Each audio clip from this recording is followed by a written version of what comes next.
Сайн мэцэн үзэгчдээ PB телевизээс бэлтэн хүргэдэг урлагуу нэвтрүүлэг маань эхлэхэд бэлэн болоод байна. Өнөөдрийнхөө дугаар та бүхэндээ Монголын урчууд эвлэлээр хүрэлцэн ирээд байна. Энд залуу уран бүтээлчид хамтарсан бие даасан үзэсгэлэн гаргасан байна. Ингээд та бүхэндээ залуу уран бүтээлч Баярмаатай уулзлах гэж байна. Таны энэ өдрийн мэндийг хүргэе. Баярлалаа. Өнөөдрийн үзэсгэлэнгийн талаар толилуулахгүй юу, үргэлжлэл гэсэн нэртэй үзэсгэлэн байсан. Нэрнийхээ утга учирыг.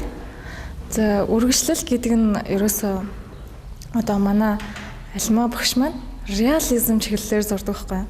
Тэгэхээр реализмын үргэлжлэл бид нар одоо 5 охинтой нийлж хамтарч байгаа нь одоо шавнар нь үргэлжлэл гэсэн утгатай, юмны үргэлжлэл гэсэн нэг тийм утгатай.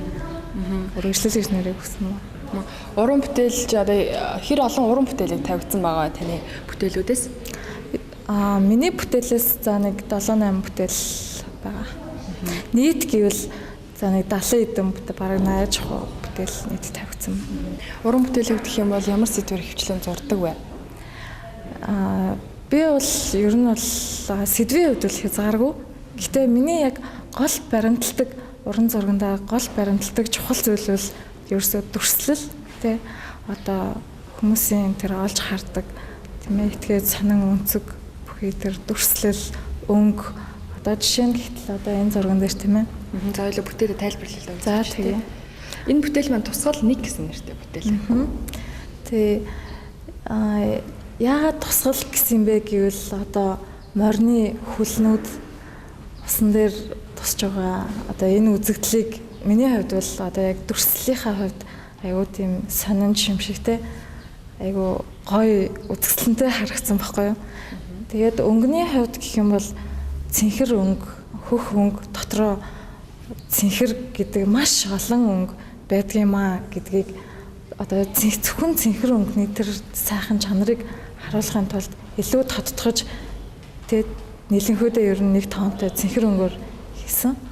Тэгээд дээдэлтэй одоо жишээ нь бараан тоонтой ч юм уу одоо энэ тусгалын энэ хөх гэдэг ер нь бол одоо зохиомжны шийдлүүдийнхаа хувьд бол ер нь тэгж авсан да. Ер нь бүтээлүүдийнхаа санааг яаж авч гаргадаг вэ?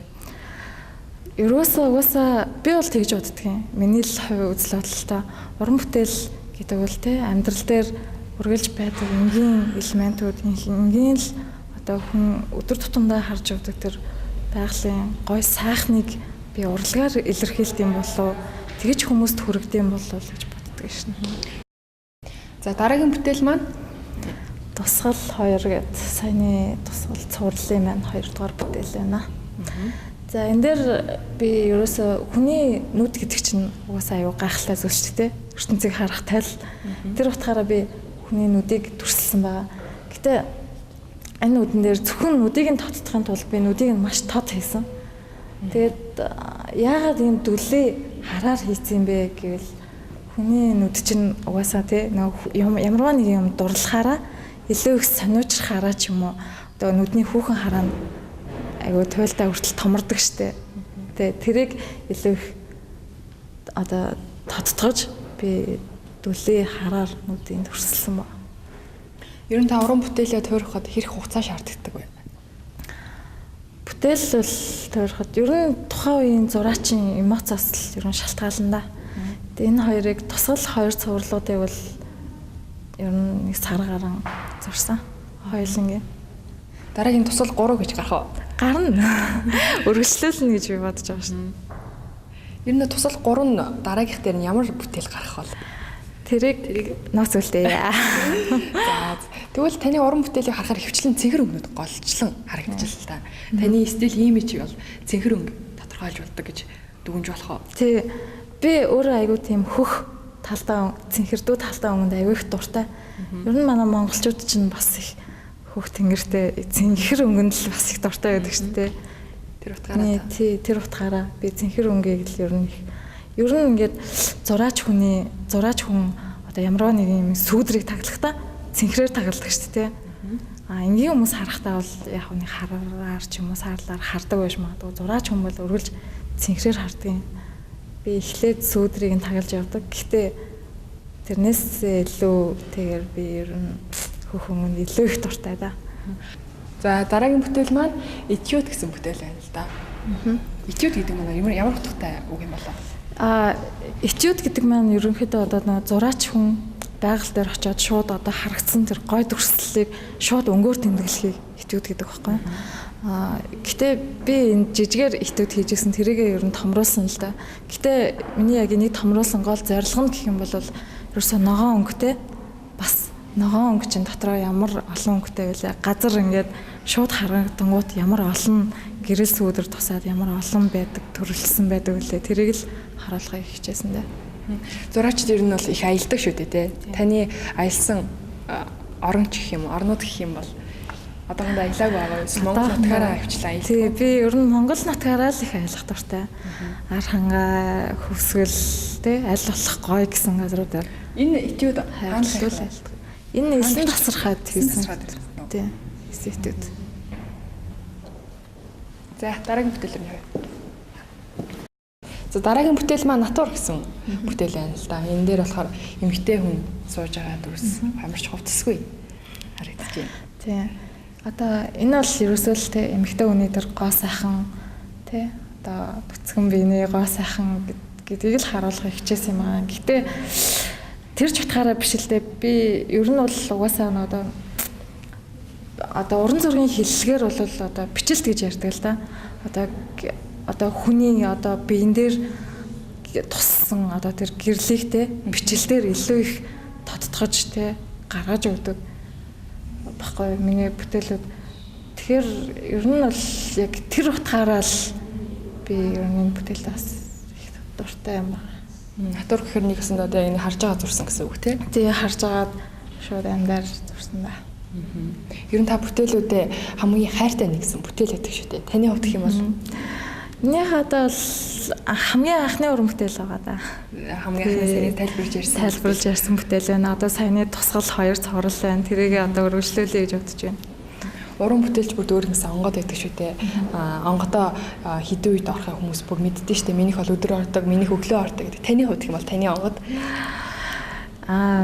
миний онгод бол ер нь юу да яг нэг тийм хит одоо хүн янз янзаар онгодоо авдаг гэж би боддог шүүл айгүй тийм гонхтой айгүй өгүүлэмжтэй кино үзсний дараа тий гинтэрсэн зүг гинт онгод орж ирдэг ч юм уу. Миний хувьд бол ер нь янз янзтай зүгээр ингээл гэхдээ яг нэг тийм оргил үе гэсэн юм ер нь яг байдаг баха. Яг надад бол онгод орж ирдгүү үе л гэж байдаг. Одоо тэрэн жишээ нь юу вэ гэхээр зургаа бол одоо би яг дуртай зурмаар санагдсан үедээ бол зурдаг. Зарим өдөр нэг хаяахан гинт одоо зурмааргүй ч юм уу юм хиймээргүй өдөр байндаа гэд бүр цаанаасаа надад бүр хилээд байгаа юм санагдаад байдаг шүү дээ. Тэрийг л би одоо онгод орж ирдгүү үе л гэж бодоод байдаг. Тэгэхээр орж ирдгүү үе л гэж байдаг. Таны хувьд ер нь уран зураач хүн ямар байх ёстой вэ? Уран зураач хүн бол үргэлж шинийг санаачлагч одоо үргэлж эргэлхийлэгч байх ёстой. Одоо аялал те зугаалагч те одоо тэр нь шууд яваал байглаар очиж зугаалаад байна гэсэн үг биш те. Одоо дэлхийн ертөнцөөр одоо бүр сайхан болсон байж те интернет ч юм уу те. Тэрүүгээр үргэлж л одоо шинийг эрэл хайгуулч байх ёстой л гэж би боддог. За энэ бүтээл маань бас этюд гэсэн нэртэй байна. Тийм. Нэг бас би элсэн тасархаад хийсэн этюдээ улам одоо төгөлдржүүлээд улам их бодож боловсронгуй болгосны гарсан үр дүн энэ л дээ. Ерөнхийдөө одоо энэ бол нэг уул байгаа. Гэтэ дээрээ ингээд нэг юм хаттай олон уул нуттай юм шиг бас айгүй санаа уул болохоор би зурсан байхгүй. Би сая хэлсэн те ногоон гэх дотроо ямар олон баялаг байдаг вүлээ те. Тэрийг би илүү их гаргахын тулд маш олон одоо нөгөө өөрийн миний одоо тэ өөрийнхөө одоо бичлэлээр илүү их тодтогч өгсөн дөө. Этюдийг ер нь хэрэг хугацаанд та гаргадаг вэ? Яг одоо тухайн яг этюдийн санааг бол тэ шууд байгаль дээр хараад хоромхон зурд одоо бичиж тэмдэглээд тэр нэг гой мөчийг гой өнгийг алдахгүй тулд шууд тэр доорн бичиж тэмдэглэдэг байхгүй миний хувьд тэр бичиж тэмдэглэсэн этюдээ болохоор бол улам би боловсронгуй болгоод улам их баяжуулаад гаргаж улам одоо ясны хүчинд одоо энийг зурсан. За дараагийн бүтээл дээр явчих. Одоо дараагийнх нь баруун сүүлийн бүтээл байгаа. Сүүлийн бүтээл бас этюд байгаа. Этюд байгаа. За дараагийн бүтээл маань дахиад этюд гэсэн нэртэй бүтээл байна. Энэ бас 9 тасархай дээр байх шиг байна тий. Тэгээ 9 тасархад. Ер нь яг 9 тасархад л миний бүр эд онгод орцсон байсан юм болоо да. Айгууд ер нь яг тухайн үедээ шууд тэмдэглээд этюдийг бол тэгж хийдэг тий. Гэртээ очиод харж байхад надад өнгөн бусад газрууд тэгсэн этюдээс илүү 9 тасархад хийсэн одоо энэ этюд жишээ нь илүү айгүй хөөрхөн байгаа байхгүй төрсөл нь цаана одоо бараан үйл наан цаашаа алсалсан одоо элсний өнгө хамгийн наан байгаа элсний өнгө дотроо яаж өнгөн задрах уу гэвчлэн те одоо энэ бургасны өнгө тэр надад маш их таалагдсан. Энийг би зариудаар улам одоо томруулж боловсронгоо бодож боловсруулсны хүчин дахиад томруулж хийсэн. Үзэгчдэд илүү их таалагдах болов гэсэн үднээс эхний ээлжинд энэ бүтээлүүдэд тавилаа. За манай нэвтрүүлгийн урилгыг хүлээн авсан Баянмаатай баярлалаа. Таны ажилд өндрөөс өндөр амжилтыг хүсье. За баярлалаа. Танай телевизэнд ч гэсэн баярлалаа. Ийм гоё нэвтрүүлэг хийж аваад.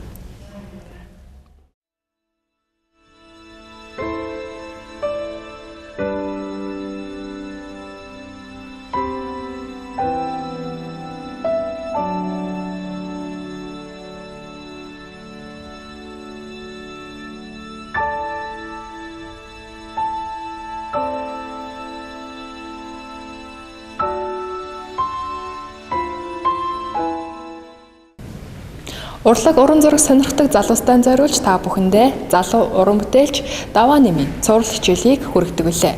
Ингээ та бүхэн хичээлээ хүлээн авчихсан уу? Сайн байцгаана уу эрхэм хүндэт үзэгчтэй. Өнөөдрийн дугаараар та бүхэндээ гэр хорооллын хэсэгхэн газрыг одоо хэрхэн яаж зурхыг одоо та бүхэндээ танилцуулъя.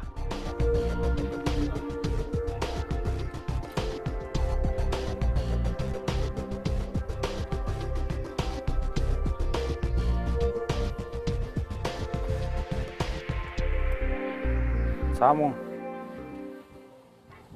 эрсүүхгээ бол одоо би одоо ингээд бэрээрээ гаргаад ерөнхийд нь шууд одоо бэрээрээ гаргаад за мөн энэ урдтал тарагдж байгаа энэ хүрэн байшинг за мөн цааталт нь байгаа тэр цагаан байшинтай хамт оруулаад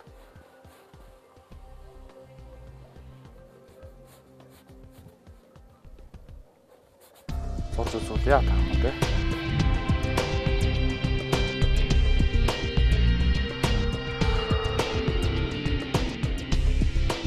За амьд байгаль дээр одоо ингэж пленэр одоо буюу энэ судалбар зураг хийхэд бол одоо маш давчхан ерөнхий одоо тэр харагдаж байгаа байдлыг бол одоо маш давчхан хэмжээнд давчхан хугацаанд одоо тэмдэглэж авахыг хэлдэг.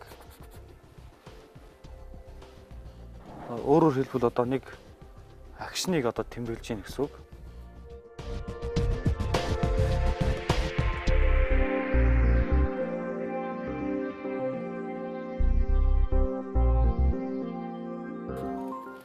За тэмдэглэгээ хийгээд дуусахдаа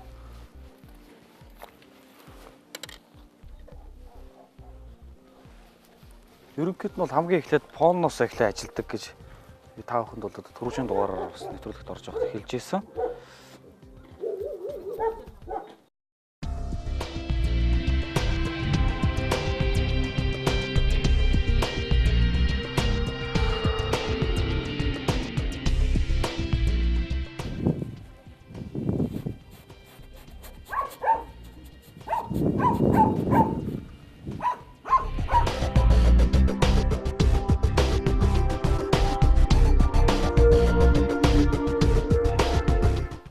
Сүүдэр хэсгүүдээ бол ингээд маш гоё давчхан тэмдэглэж чинь. Аливаа нэг зургийг зурхын тулд бол одоо зайлшгүй амьд байгаль дээр нь одоо ингэж зурдаг. За өөрөөр хэлбэл манай энэ одоо бид бүхний одоо эргэн тойронд байгаа энэ айгал дэлхий бол бид бүхний одоо багш гэж одоо баг ярьдаг. Тийм учраас бол яг энэ Амьд байгаль дээр нь одоо ингэж этюдийг хийхэд бол одоо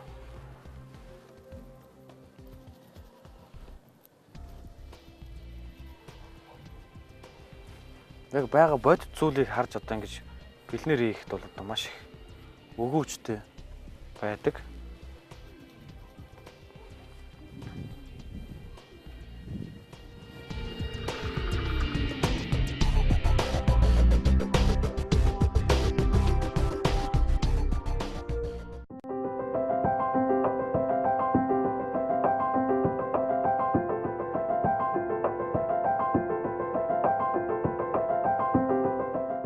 Зураг зурхад бол одоо тухайн тэр одоо орчны тэр цагийг одоо тэмдэглэхэд бол маш чухал байдаг. Оройных юм уу, өглөөнийх юм уу, өдрийнх юм уу энэ наастрыг гаргах одоо маш их чухал байдаг. Тэгэхээр манай үзэгчд бол одоо бас ямар нэгэн зурганд сонирхолтой, хоббитой аль эсвэл энэ урлагийн сургуульд явдаг энэ хүүхдүүд бол заавалчгүй тэр хол гарч одоо тэр хөдөө гадаа явж зураг зурах нь гол биш. Гэрийнхээ хаяанд зогсчоол одоо энэ хүү зургийг бол зурах бүрэн боломжтой байдаг. Энэ пленэрийг хийхэд бол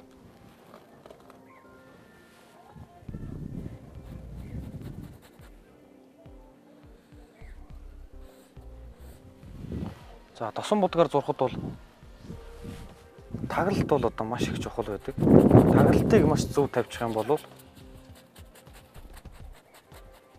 таглалт бол маш чухал байдаг.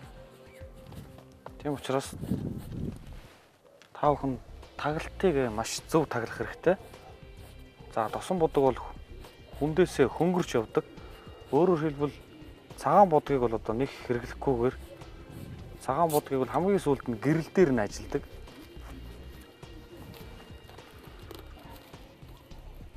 Хамгийн хүнд одоо суур өнгөнүүдээ эхлээд тавьчихна гэсэн.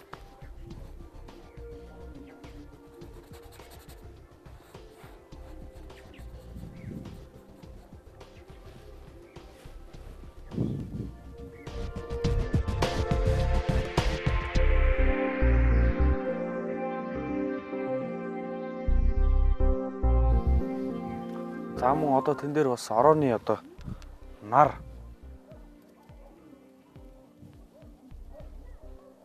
гэрэл сүдрүүд нь бол айгүй гоё гараад ирсэн байна.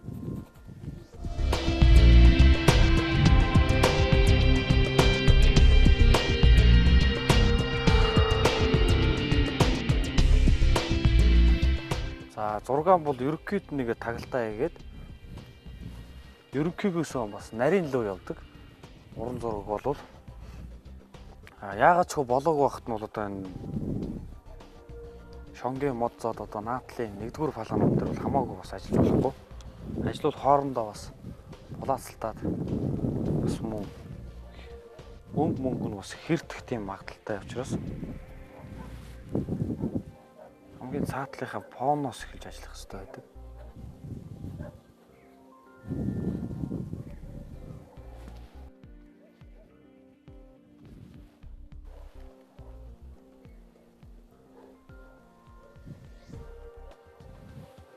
За мөн та бүхэн бас энэ хүү одоо ямар нэгэн аливаа нэг зургийг зурхын тулд бол эхлээд бол одоо маш сайн ажиглаж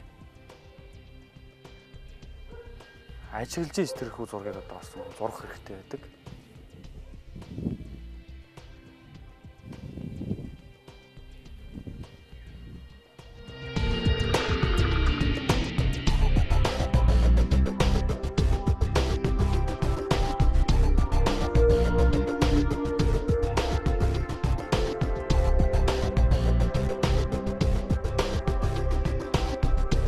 За мөн гэрэл сүдрийн хоорондын тэр ялгааг нь одоо маш гаргаж өгөх хэрэгтэй. Баашин дээр унсан сүдэр тэр нар хоёрын ялгааг гаргаж өгөх хэрэгтэй байдаг. За сүдрийг бол ерөнхийдөө бол та бүхэн анхан шатанд ер нь бол ихэвчлэн аливаа нэг зургийн сүдрийг агаарлаг болгож өгөхийн тулд хөхөмтөг өнгөөр хүүтэн өнгөөр тэмдэглэхэд бол одоо тэр тухайн одоо орчин бол ерөнхийдөө бол харагддаг. Цаашаага гарсан орон зайг гаргаж өгөхөд бол та бүхэн хүүт өнгөөр гаргаж өгдөг. За, ерөнхийгөөсөө нарийн лөө гэж та бүхэн түрүү би ярьсан. Ерөнхийгөөсөө нарийн лөө гэдэг нь ерөнхий энэ палан дотор харагдаж байгаа дүрс авион формуудаа бүгднгийн ерөнхийд нь таглаад бүгдийг таглах хэрэгтэй эхлээд за мөн таглаад дуусныхан дараагаар бол наривчлуудыг нь бол хийгээ явцдаг.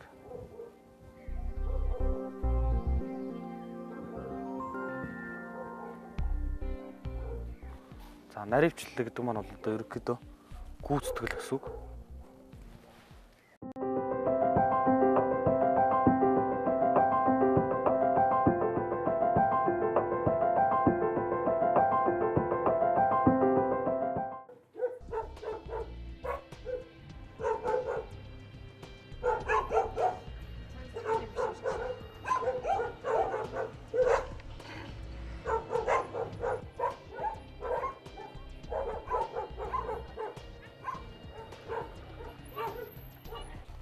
За өнөөдөр та бүхэндээ бол энэхүү гэр хорооллыг одоо бас хэрхэн яаж зурх вэ гэдгийг бас товчхон хэмжээнд бас зурж та бүхэндээ үзүүллээ. За мөн эндээс та бүхэн бас тодорхой хэмжээнд бас жоохон юм ч гэсэн бас ойлгож авсан байхаа гэдгийг одоо итгэлтэй байна. За мөн тэгээд энэ гэр хорооллын одоо тухайн нэг орчин тэр цагийг бол одоо тэмдэглэнэ гэдэг бол маш чухал байдаг. Тийм учраас энэ гэр хорооллын одоо жишээлбэл аль нэг шонгийн мод ч юм уу тэр байшин сав ч юм уу яг одоо фалаанд тавигдж байгаа энэ зүйл бол одоо яг одоо энэ бол яг гол дүрийн гэж ярих юм бол одоо энэ цагаан байшин байгаа. За энэ хэсгийг хүн оновчтой тэмдэглэж авч за мөн хажуу талд нь тэр шонгийн мод утас эднэрийг бол маш товчхон хэмжээнд өөрийнхөө ойлгосноор өөрийнхөө ойлгосон өнгө техник арга ажиллагаагаар бол одоо ингэж ажилдаг. Тийм учраас та бүхэн бол одоо бас зурганд одоо сонирхолтой энэ хүмүүс маань бол одоо гэр хороол амьдрдаг ч юм уу те гадна дотнох ер нь гэр хороол гэлтгүй ер нь бол гадна дотнох орчин тойрон одоо юмнуудаа та бүхэн гараад зурх бол ер нь чөлөөтэй гэж бол одоо хэлмээр байна. Тийм учраас бол одоо та бүхэндээ гэр хорооллын хэсэгхэн газрыг зурж үзүүллээ ингээд. Дараагийн дугаар хүртэл баяртай үзэгчтэй.